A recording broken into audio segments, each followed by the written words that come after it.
to God.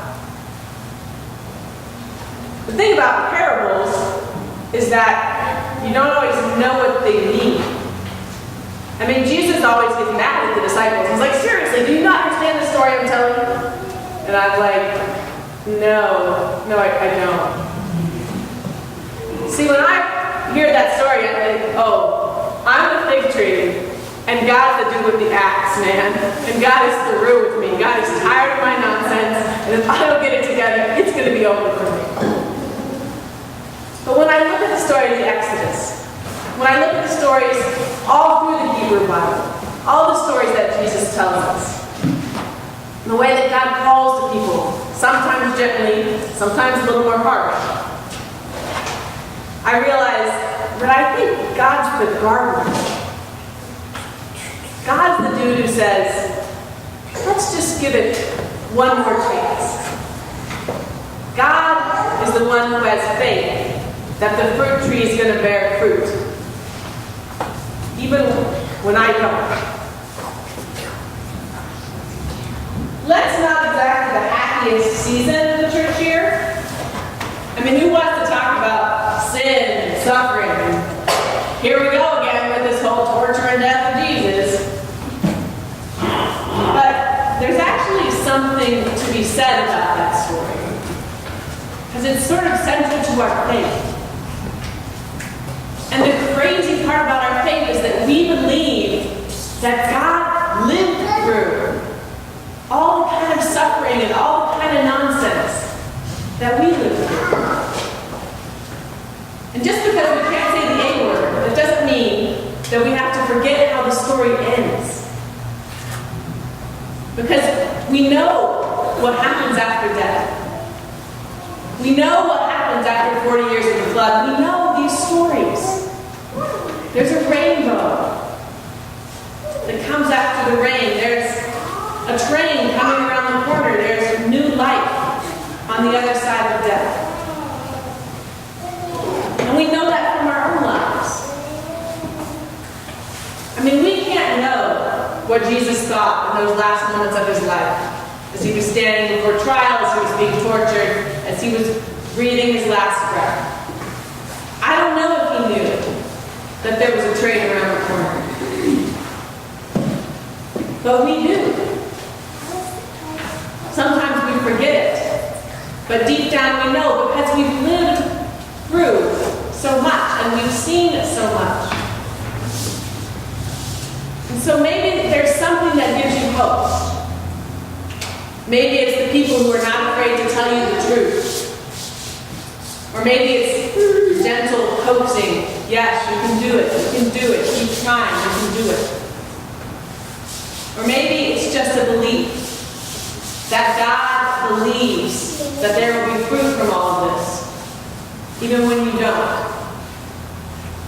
And so, even in the most difficult moments, even when everything's piling up around you and you're sure that the train will never come, that the fruit will never grow, all you have to do is figure out what to do next. Because if you can get out of bed, if you can eat, if you can go to sleep that night, if you can just take one little step, one little breath, then slowly you will find that you're still alive. And that grace is a great mystery that none of us can really understand, but somehow keeps coming, even when we're sure that it won't.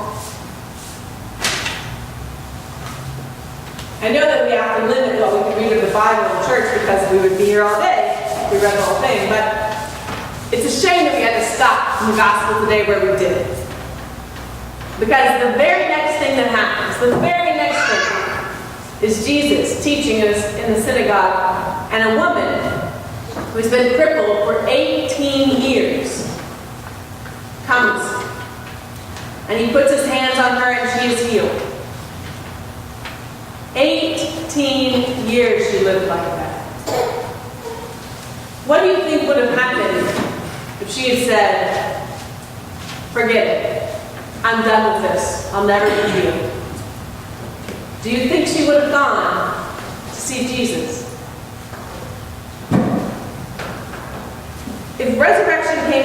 packet, the only instructions would be hope. Because that's what you need. They did a study of prisoners of war, and the people who survived in that kind of horrible situation were the people who had realistic hope. People who had no hope died pretty quickly, because they didn't really have anything to keep them going. The next people to go were people who had unrealistic hope. Almost like some of the people that we hear about in the readings, people who think, oh, I can do whatever I want. God's going to be here tomorrow. It doesn't matter. This is no big deal. People who had unrealistic notions. But the people who knew that they were up against something hard and difficult, but believed that somehow, in some way, they were going to make it, they were the ones who survived. Sometimes it's time to let things go. And sometimes you just got to sit there and believe that the train is going to come. And sometimes you got to get to it and start bearing fruit. But whatever time it is, do not ever cut down the fig tree of your hope.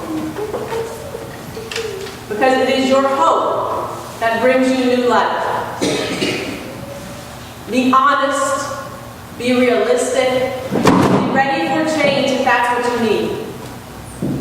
But please don't believe, even for a moment, that God would ever give up on you.